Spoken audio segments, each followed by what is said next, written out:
Assalamualaikum warahmatullahi wabarakatuh. Perkenalkan, kami dari kelompok 3 ingin mempresentasikan materi tentang kepemimpinan, filsafat moral, dan etika. Sebelumnya, singkat saya memperkenalkan anggota kelompok saya. Yang pertama, saya sendiri, Lucy Rahmawati. Yang kedua, ada Amirana Syahibah. Yang ketiga, ada Siti Aryatul Maskulah. Yang keempat, ada Amara Putri Diaul Haq. Yang kelima, ada Agustina Santi. Yang keenam, ada Ardiansyah Wildan Hakim. Yang ketujuh, ada Fadia Ikan Nurwahyuni. Yang kedelapan, ada Siti Rifatul Musyarofa. Sebelumnya, saya akan menjelaskan apa sih itu kepemimpinan. Kepemimpinan merupakan sebuah proses kemampuan dan kesiapan seseorang untuk mempengaruhi, mengatur, mendorong, dan mengarahkan suatu anggota kelompok atau bawahannya untuk menerima pengaruh tersebut dan melakukan sebuah tindakan untuk mencapai tujuan tersebut. Selanjutnya, saya akan menjelaskan tentang apa sih itu filsafat moral. Filsafat moral merupakan kajian ilmu yang mempelajari tentang fakta manusia bahwa manusia dapat membedakan mana yang benar dan mana yang salah, mana yang baik dan mana yang buruk, dan manusia merasa memiliki kewajibannya masing-masing. Selanjutnya, saya akan menjelaskan apa sih itu etika. Etika merupakan pandangan manusia dalam berperilaku sesuai dengan ukuran baik ataupun buruknya. Etika berhubungan erat dengan konsep individual maupun kelompok karena dinilai sebagai alat uji kebenaran atau sebagai evaluasi atas segala sesuatu yang telah dilakukan oleh seseorang. Di dalam sebuah organisasi, bagaimana sih kepemimpinan yang baik itu? Kepemimpinan yang baik yaitu pemimpin yang mampu memahami bagaimana kepemimpinan, filsafat moral, dan etika yang baik dan benar. Karena jika pemimpin yang etis mempunyai pengaruh positif bagi orang-orang yang dipimpinnya, sehingga menciptakan lingkungan kerja yang beretika dan reputasi perusahaan yang kuat.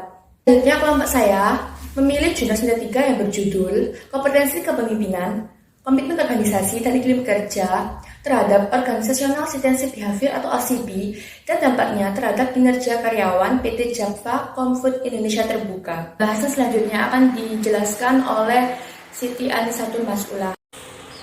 Indonesia merupakan salah satu negara besar yang dimana aktivitas perekonomiannya bertahan dan bekerja di suatu perusahaan. Namun, pada saat ini kemampuan tenaga kerja Indonesia masih belum bisa bersaing dengan negara lain karena banyak pekerja Indonesia yang belum mampu merealisasikan keahliannya dalam bekerja.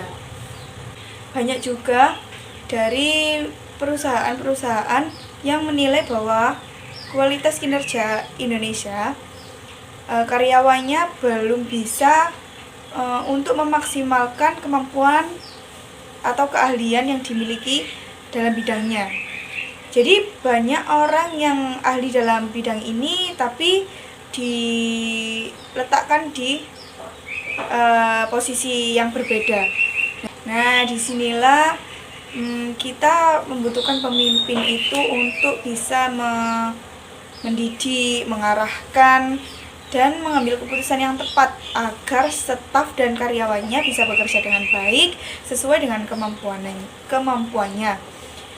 Dari situ nanti kita akan mendapatkan hasil yang memuaskan untuk tujuan dari perusahaan tersebut. Selain hasilnya bagus, konsumen akan puas dan pelanggan akan berdatangan sendiri.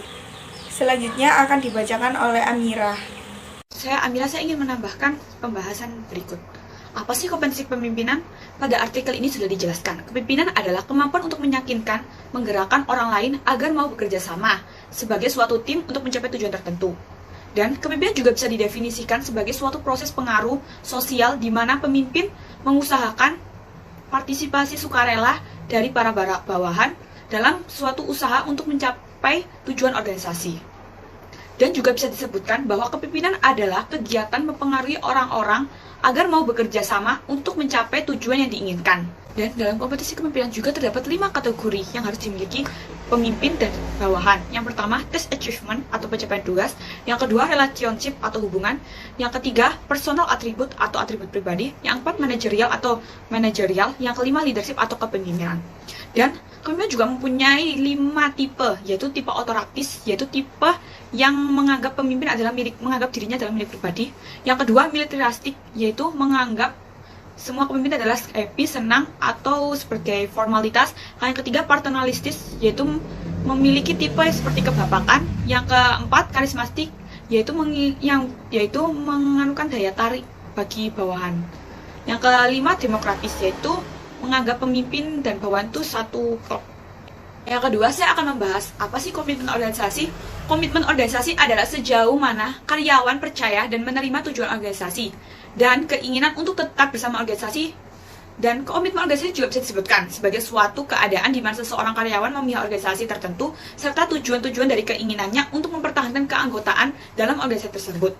Dari definisi tersebut dapat disimpulkan bahwa komitmen organisasi merupakan sifat hubungan antara individu organisasi kerja, di mana individu mempunyai keyakinan diri terhadap nilai-nilai dan tujuan organisasi kerja. Adanya kerelaan untuk menggunakan usahanya secara sungguh-sungguh demi kepentingan kerja atau kepentingan bersama. Dan dimensi komitmen organisasi terdapat 3, yaitu afektif komitmen atau komitmen afeksi, yaitu komitmen ini berpendoman pada hubungan emosional antara anggota dan organisasi. Yang kedua, continuous commitment atau komitmen berkelanjutan. Komitmen ini mendorong seseorang untuk bertahan di dalam organisasi karena adanya untung dan rugi yang didapatkannya. Yang ketiga, normatif komitmen atau komitmen normatif, yaitu seseorang memiliki komitmen ini karena dibebani kewajiban untuk tetap berada di organisasi karena adanya tekanan dari pihak yang lain. Yang kedua, yaitu faktor yang mempengaruhi komitmen organisasi, yaitu karakteristik individu, karakteristik organisasi, dan pengalaman organisasi. Dan yang ketiga, dan manfaat organisasi, yaitu 1. Anggota organisasi akan bekerja secara totalitas. Yang kedua, inisiatif anggota organisasi untuk kemajuan organisasi tinggi sehingga melahirkan banyak inovasi. Yang ketiga, lingkungan kerja dinamis menjadikan suasana tidak monoton dan tidak membosankan. Dan pembahasan selanjutnya akan dilanjutkan oleh teman saya, Agustina Santis. Selanjutnya, iklim kerja. Iklim kerja diartikan sebagai keadaan di lingkungan yang dirasakan secara langsung atau tidak langsung oleh pegawai saat melakukan suatu pekerjaan. Lingkungan kerja disebut juga dengan lingkungan yang ada di sekitar sebagai tempat bekerja. Selanjutnya, ada 4 komponen yang ada di dalam iklim organisasi. Yang pertama, tekanan dan ketidakharmonisan antar anggota organisasi. Yang kedua, kewenangan dan tanggung jawab anggota organisasi. Yang ketiga, dukungan dari pemimpin dan rekan kerja. Yang keempat, tanggung jawab dan hubungan persahabatan yang erat antar sama anggota organisasi. Selanjutnya ada faktor iklim kerja. Yang pertama ada fleksibilitas. Fleksibilitas merupakan kondisi di mana perusahaan memberikan keleluasaan bagi pegawainya untuk melakukan suatu tugasnya. Yang kedua, tanggung jawab. Tanggung jawab merupakan perasaan yang dimiliki oleh karyawan untuk melaksanakan suatu kewajiban yang diberikan oleh perusahaan. Yang ketiga, umpan balik. Umpan balik merupakan hadiah yang diberikan perusahaan untuk karyawan yang sudah melaksanakan tugasnya dengan baik. Yang keempat, komitmen. Komitmen merupakan perasaan yang dimiliki oleh karyawan untuk perusahaannya agar lebih baik lagi dan berusaha lagi. Selanjutnya akan dibacakan oleh Lucy. Selanjutnya saya akan menjelaskan apa sih itu OCB. OCB atau yang biasa disebut dengan Organizational Citizenship Behavior merupakan kontribusi individu yang melebihi tuntutan peran di tempat kerja. OCB adalah perilaku pekerja di luar dari apa yang menjadi tugasnya.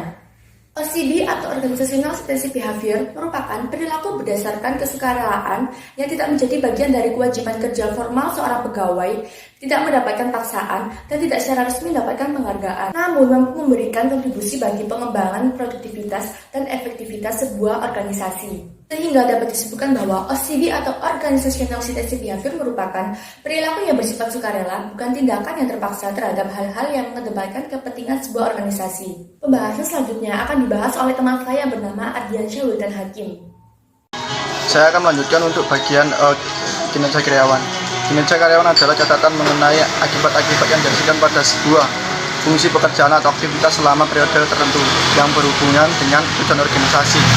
Kinerja merupakan suatu fungsi dari motivasi dan kemampuan untuk menyelesaikan tugas atau pekerjaan seseorang yang sepatutnya memiliki derajat kesediaan yang tingkat kemampuan tertentu. Dengan kata lain, merupakan perilaku nyata yang ditampilkan sebagai prestasi kerja yang dihasilkan sesuai dengan peranannya. Dengan demikian, kinerja adalah tentang melakukan pekerjaan dan hasil yang dicapai dari pekerjaan tersebut, termasuk apa yang dikerjakan dan bagaimana cara mengerjakannya. Penilaian kinerja berarti mengevaluasi kinerja karyawan saat ini dan atau di masa selalu relatif standar kinerjanya. Penilaian kinerja mengasumsikan bahwa karyawan memahami apa standar kinerja mereka dan juga memberikan karyawan umpan balik pengembangan dan intensif yang diperlukan untuk membantu orang yang bersangkutan menghilangkan kinerja yang kurang baik atau melanjutkan kinerja yang baik. Menyatakan bahwa yang umum dianggap sebagai kriteria penilaian kerja karyawan antara lain kualitas, kuantitas, waktu yang dipakai, jabatan yang dipegang, absensi, dan keselamatan dalam menjalankan tugas pekerjaan. Sekian dari saya, terima kasih dan akan dilanjutkan oleh rekan saya.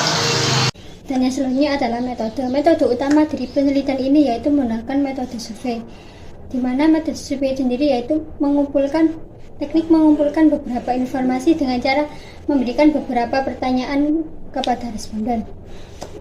Penelitian ini juga menggunakan metode simple random sampling. Dikatakan simple atau sederhana karena pemilihan anggota sampel dilakukan secara acak tanpa melihat strata dari populasi itu sendiri. Dan selanjutnya untuk penentuan jumlah anggota sampel dihitung menggunakan rumus Isaac dan Michel dengan populasi 202 karyawan dan tingkat kesalahan sebesar 5%. Maka diketahui jumlah anggota sampel yaitu sebanyak 116 karyawan dari PT Java Comfort Indonesia Tbk. Dan selanjutnya akan dibacakan oleh Fadia Ika. Baik, terima kasih. Dalam penelitian kali ini, pengujian hipotesis yang dilakukan oleh peneliti dilakukan dengan cara membandingkan nilai signifikan masing-masing variabel. Terdapat 7 hipotesis penelitian yang masing-masing variabel dengan signifikan kurang dari 0,05 dikatakan signifikan. Dalam hipotesis pertama menyatakan, kompetensi kepemimpinan berpengaruh signifikan terhadap OCB, tidak diterima atau tidak terbukti kebenarannya.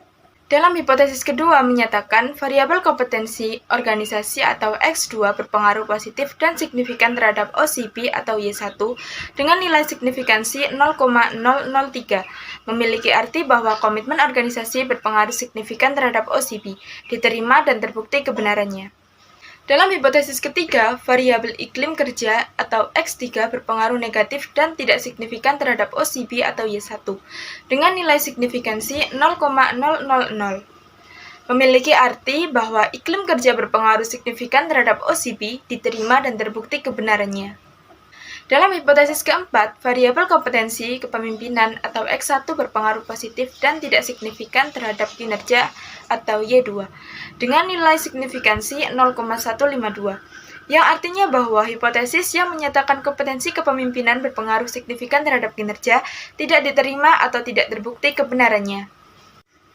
Dalam hipotesis kelima, variabel komitmen organisasi atau X2 berpengaruh positif dan tidak signifikan terhadap kinerja Y2 dengan nilai signifikansi 0,389. Artinya bahwa hipotesis kelima yang menyatakan komitmen organisasi berpengaruh signifikan terhadap kinerja tidak diterima atau tidak terbukti kebenarannya. Dalam hipotesis keenam, variabel iklim kerja atau X3 berpengaruh positif dan tidak signifikan terhadap kinerja atau Y2 dengan nilai signifikansi 0,000 yang artinya bahwa iklim kerja berpengaruh signifikan terhadap kinerja. Dalam hipotesis ketujuh, variabel OCB atau Y1 berpengaruh positif dan signifikan terhadap kinerja atau Y2 dengan nilai signifikansi 0,003 yang memiliki arti bahwa OCB berpengaruh signifikan terhadap kinerja. Sekian, terima kasih. Materi yang selanjutnya akan disampaikan oleh rekan saya. Silahkan. Baik, terima kasih disampaikan. Di sini saya akan sedikit membahas mengenai conclusion dan suggestion.